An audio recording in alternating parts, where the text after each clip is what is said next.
Hello and welcome to night 2 of the build-up to the Prague Lawless Poker Invitational Classic, and we have a very special treat. We're here with Wayne, the Double G Lawless. Wayne, can you hear us? He's just practicing it. This is what he's been doing in the build-up to the competition. He's taking it very seriously. Great form there, great form. Hello, Wayne. We're live, Wayne, we're live. Hello. Hi, Wayne. Welcome to the show. I thought this was on yesterday. No, we're live. We're live now, Wayne. I thought it was on yesterday at 7 or something. What was on yesterday at 7? This interview was on yesterday at 7. Well, why do you think I'm watching you doing Kung Fu then? You know, I thought Stephen Seagal that front kick. Yeah? That's the story. I was actually getting scared. I'm lucky this isn't a 3D television or I would have been freaked out by that. I just had a little bit of colour here if you don't mind. No problem, Wayne. I feel better when I'm surrounded by flowers. Very relaxing. So it's Wayne... weird. It's weird actually, sorry to take the limelight, but grab here. Jesus. Look at that. Classic memories. Classic memories from the days gone by. Official 2007 first ever Lawless Invitation. I'm actually surprised that picture is in colour. I was expecting it to be in black and white. It was so long ago. And it's framed as well. I didn't frame it, obviously. It was given to me like this. Oh really? I believe you. So Wayne, the draw was yesterday. We've had time now to digest all the results of that. Let's hear your opinion on how you think the draw went. Well, personally, I haven't even looked at the draw. It makes no difference, but I heard a friend of mine told me what happened, but I didn't look at it. So you didn't look at the results today? No. You're not worried at all? You can sit anywhere? A friend of mine saw us, who was very close to me. Kind of like a twin. In a weird way, and he saw it and he says that I have good position. You have good position. Well, I can tell you you're between your brother Dylan and Pierce Jordan. How do you feel about that? It certainly isn't the first time I've been between those two boys, and I'm really looking forward to experience again. The last time I was dominated, to be totally honest with you, nearly every time we done it, I was dominated. I was in trouble from the start. I mean, they were kind of bullying me, which I'm not really into. And every time I'd raise, it's snapping straight down. So it wasn't a good game for me. I probably was out first. Not impressive at all. So we've got 10 players this time round, a full table of players. Let's hear your breakdown of each of those players. Who are the favourites? Who are you not even worried about? Yeah, I actually don't know who's playing, so if you give me the first name and maybe I can think. Well, there's yours truly, me. Oh, Shane is a dangerous player. He's knocked me out a couple of times, if I remember correctly, which I don't like. Is this from my point of view or the people's? We want to hear your opinion. You've been around the sport a long time. I have no respect for Shane's game whatsoever. Okay, let me just stop you there. Let's move on. Let's move on to. Respect for his game. I mean, it's. Yeah, we get that. We understand. How about Gavin? Gavin Lawless. He's dangerous. Well, he done a big bluff for me when he got his first Christmas invitation. I had pocket queens and I raised pre-flop and he called. And the flop was kind of connected a little bit. And I raised and he went all in and I pulled pocket queens and he had jack. So that hurts, and then the next hand I went all in. I had ace queen, my old man called me with ace king, I was out, boom. Good night, Vienna.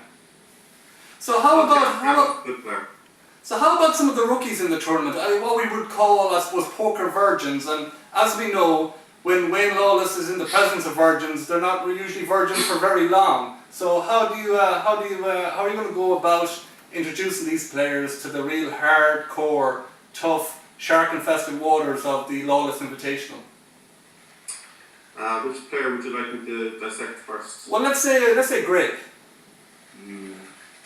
Greg is a mixed bag. No poker experience. Can't play for shit. I've been told. Great drinker and a really nice guy. I love him. But poker-wise, he's an absolute joke. So you're not too... No offense. My friend told me he's crap. So I don't rate his game at all. He's just making up the numbers and filling my pockets. How about Owen? I love him too, but rubbish. Don't respect his game at all. Money in my pockets. Next. Jimmy Fitz. Who the hell is that? I don't actually know, but we're looking forward to meeting him. I don't know who that is. That could be, it's like saying Hitler. Who's that? Exactly, who is that? I'm not big on history. Well, so, who is your biggest... If you're going to say who's Whoopi Goldberg. Yeah. Well, obviously, Whoopi Goldberg. I mean, she is Who hot. doesn't know who Whoopi Goldberg is? The amount of videos I downloaded of hers and pictures, I got about 1 terabyte. I mean, she's underrated actress. I think she should have had 5 or 6 Oscars at this time. But it's her own fault. Sister Act was just, it blew me away. But was it not her own fault for not having more nudity in her movies? You know, she had the policy that she wouldn't be nude in any of her movies, and she was great in Ghost with the scene with Patrick Swayze. I mean, she was looking fantastic. Fantastic! Oh, that pottery scene! Wow. Yeah, she's a good woman. So, do you view anyone in this tournament as a big threat? Who is the main threat for you? Who will you be looking out for? Looking across the table, trying to get a read off? Triple D. Triple He's D? dangerous. Yeah, he's dangerous. Well, he does have a dangerous game. I found out that the hard way. At his Christmas special, he just went into my soul and called me the middle pair, and I had nothing. And I went all in, I was out. And from that day on, I just respect his game a lot. Your own brother. Yeah, he's dangerous. So I'm going to try and avoid being in any hand with him. Even heads up, I don't want to be in the hand with him. Wow, and he's right beside you. He's right before you, so you will be able to kind of respond to how he plays. You're in a good... when he plays, I fold. Okay. So... just think of me as a fisherman. You know when you were a kid, you had the long thing with the net. So I'm going catching fish. That's what I'm on. Catching fish and eating the fish. Eat the little fish. So that's your strategy for the tournament. Get fat off the rookies, be in a good position after freeze out, and then close the show. Basically, yeah. I mean, there's one player who I'll be targeting all night long. He's by far the worst player I've ever seen in my life. He goes by the name Pork McGuire. Oh, you're calling out Porrick. You're calling out Porrick. Yeah. He just folds, and then he'll raise with aces, and the flop will come 2, 4, 9, and someone will raise and he'll fold. He'll put them on trip 2s or something. But everyone's really bad. Everyone says his game is predictable, but would you expect Maguire, you know, assuming that everyone will think he'll play tight, do you expect him to play a little bit more loose this time round, or will the fear grab him? I was actually talking to someone today, Mr. Steve Check, and he reckons he might come out aggressive. Okay. Try and build a stack early on. Alright, we'll be watching out for that. I mean, he's not dangerous, you know. Who's dangerous? There's Triple D's dangerous, Gavin's dangerous, Mr. Toss, love to toss, maybe. Well, actually, Shane, you're defending champion, I think, is that correct? Defending champion, yeah, defending two-day champion.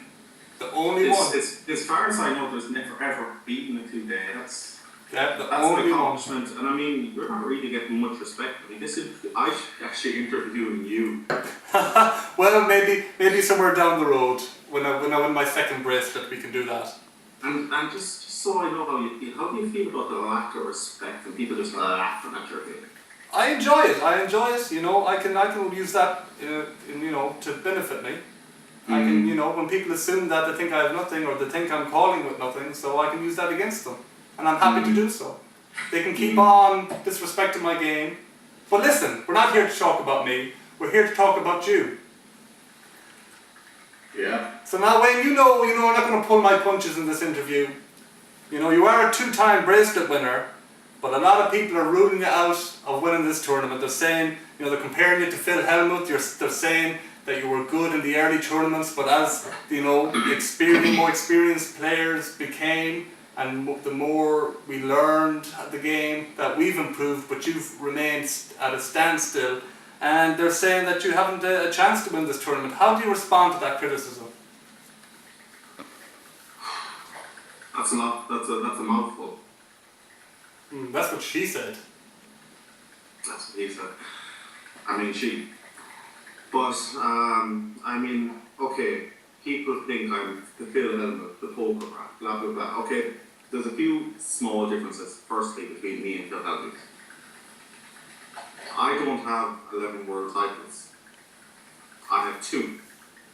And I am not 6'3". I'm 6 foot.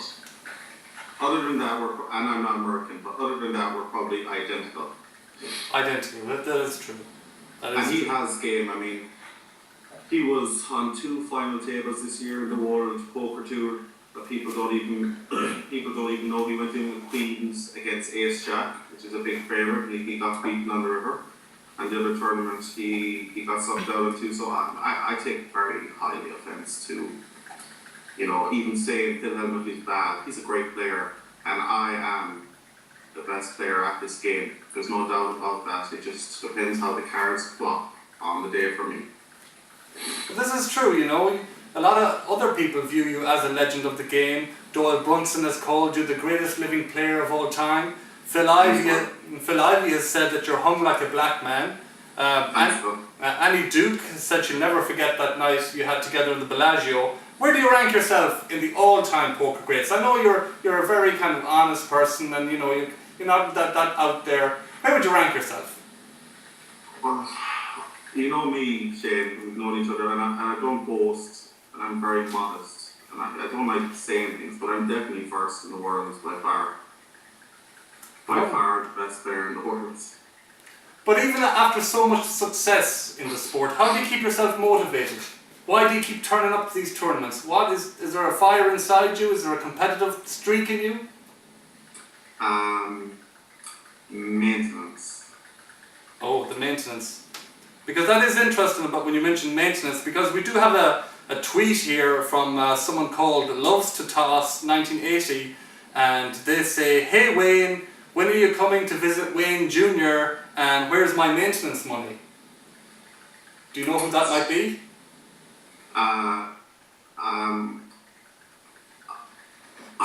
My sisters told me no comments. Okay.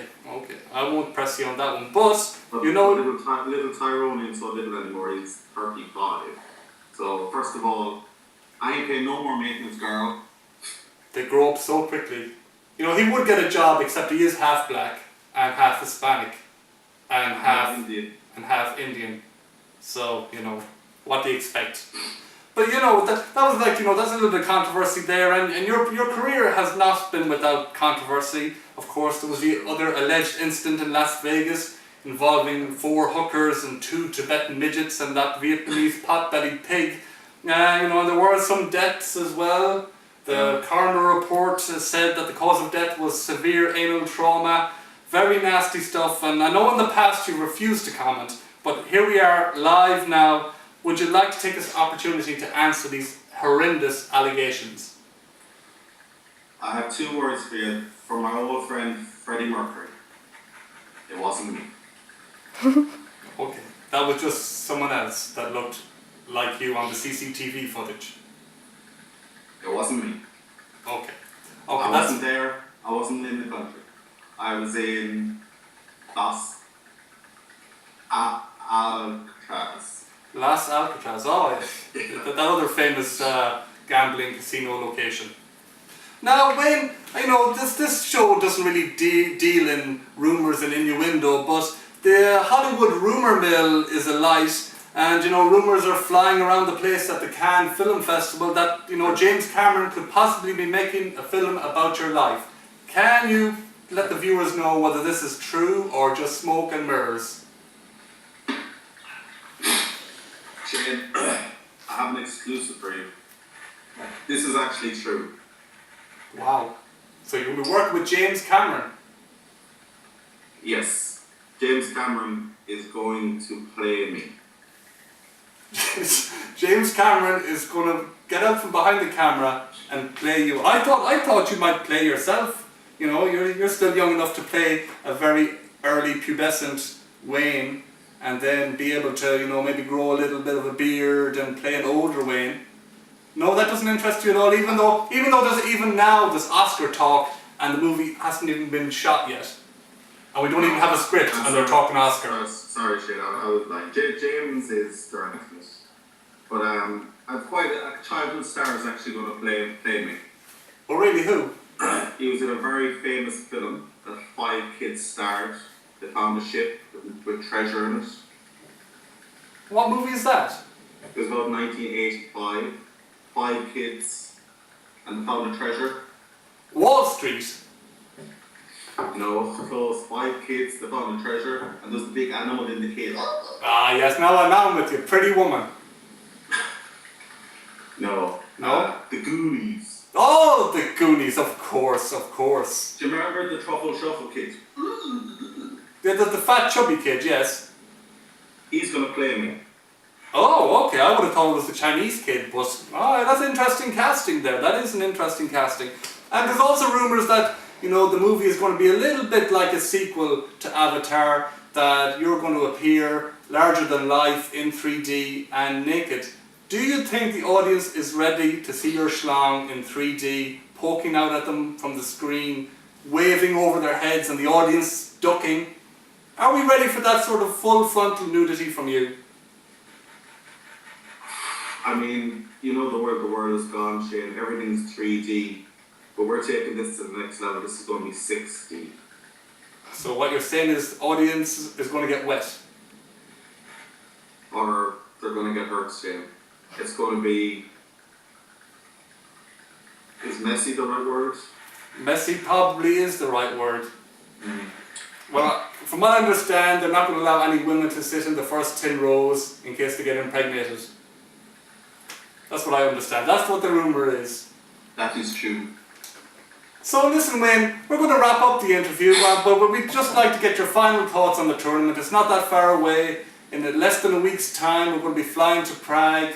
A lot of people going there for the first time. What sort of welcome can they expect from you? What sights, sounds, smells? Well, first of all, I have a limousine picking everyone up from the airport. Wow. It's going to cost €100 each, so you can pay the driver. Oh, okay. So that's not on you then. Okay. How about the champagne? The champagne is complimentary. The champagne in the limo, it's €120 each. Pay the driver. Okay. And yeah, then you need to get a metro, buy some metro tickets. Metro. Then take out some money. And then Okay. meet me in a nice bar. And actually, I'm throwing a surprise party for you all. Okay, but it's not surprising now though you've told us. Okay, I won't tell anyone. No one watches this program anyway. It's fine. The surprise is that you're all paying for it. Surprise! Oh, okay. So I'm just adding that all up here. So basically, what you're saying is that whoever wins the tournament is actually just going to maybe break even in terms of the cost, or maybe not even break even. No, not even close to even, Shane. I mean, beers are very expensive. Whereas €9 a beer. Oh. Breakfast is €15. It's like Temple Bar, you know. It's very expensive. Well, you know, it's very nice of you though to pay for the accommodation while we're there though. You know, that much wasn't expected. Yeah. Yeah. Oh, it's fine. Yeah. It's things I do, you know. Yeah, so that's official. That's official now. We have you on camera saying that you're going to pay for the accommodation for the players. Pay. I think pay is a word. It's a word that's just thrown around. Let's just see what happens. You know, it's not bad. Okay. Why bad? Absolutely. Well, Wayne, unless you have anything else, we can wrap it up. And is there anything else you would like to add? Actually, you disrupted me from my martial arts. We're very sorry for that. This is the only time that your secretary told us that you'd be available. You know, in between. I don't like to boast, and I'm not one to brag, but I'm a 9th degree grandmaster. Wow. Kung Fu. And how long have you been practicing Kung Fu? Seems like a lifetime, but 3.5 weeks. And you're already 9th degree black belt. Yeah. That is impressive. You do not hang around. Yeah. I mean, all you do is start your own school. I got a cert from USA, it cost me euro on eBay. Say, oh, you can start your own school, and I started, and boom, I'm a founder. So what you're saying is you awarded yourself a black belt? I don't want to get into logistics, but I was awarded a black belt by someone. By someone? Yes. Would that someone have the initials WL? Yes, actually, it was. That's all I can say about Okay, it. that could be anyone though, that could be anyone. Well, okay, Wayne, well, thank you for joining us live. I know you're a very busy man. And we look forward to seeing you Friday week. Yes, I can't wait. I'm really looking forward to it. At the airport with the limo. Yeah, I'll be there. I'll meet you in town actually, just in case. So we're splitting the limo 11 ways. Yeah, 10 ways. Yeah. Well, there's 10 plus 1 you. No, yeah, can we get that on camera? Let's not get into logistics. Yeah, let's not get into the math. We're not economists. We let the bankers look after that. I'm just thinking, Shane, did we miss anyone to talk about? We talked about everyone, I think, in the game. Well, let's see. Who else have we? We have Pierce. Yeah, crap. We have your friend Steve. He's okay. We have... McGuire's crap. Gavin's okay. Gavin would actually probably win this. You know, He is in a very good position. He is in a very good position. He's fit and healthy, you know. We're old, Shane, you know. We're not exactly spring chickens anymore, you know. This is true. This is very true. And when I go to bed, I have slippers now in my nightie and hot water bottle when I'm at home. Yeah. I have to go to That's the... normal. How many times do you have to go to the bathroom during the night? I go about 3 or 4 times, do you, yeah? I actually sleep in the bath in the nude. Just going so much. That's because it's pretty much constant. I have like a drip in my arm to keep me hydrated. I pee that much. You know? Yeah, I mean, it can happen. I mean, it's not a joke, you know. It's not funny. It's not funny. Are we on camera now, yeah? We are, yeah. We finished. You can... I mean, sometimes I even wet the bed. Really? Yeah. And your bathroom is quite close to the bed, and you're telling me you can't make the 2 steps. It just... You know yourself, you know, you're in bed and it's 2 steps away and it's like, why bother? I know. And they don't make...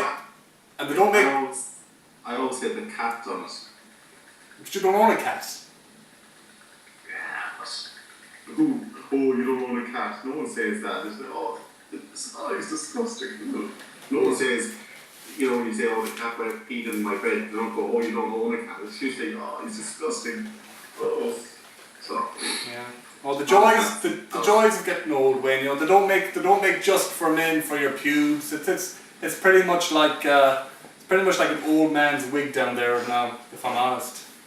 Man, the highlight of my week is doing the lottery on a Friday. Love it.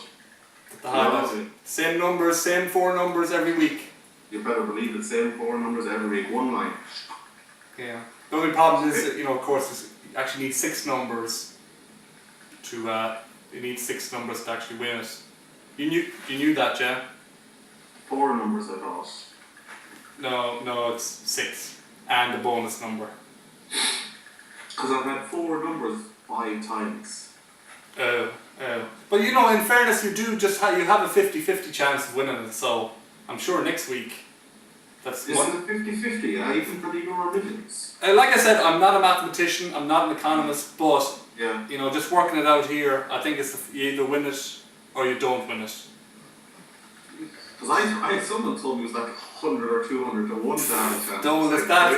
And you know what? That guy that told you that probably played the lotto then and won and made sure you didn't have to split it with you. See? I hate those guys. I mean, it's greedy. There's no need. Greed. There's more than enough. If everyone bought 1 ticket every week and took a turn winning it, we'd all be millionaires. You know, why be greedy? That's what got us into this mess in the first place. But listen, we're getting too political now. Okay, sorry about that. let's just wrap. Actually, just put on the camera again and we'll end the kind of like. Okay, I'm just going to nod to the director, so we're going to film in 3, 2, 1. So. Yeah. Oh, you cad. You and your stories. That's a classic. It's a classic. Well, Wayne, thank you very much for joining us. And thank you very much for paying the Skype costs for the call. Yeah? What?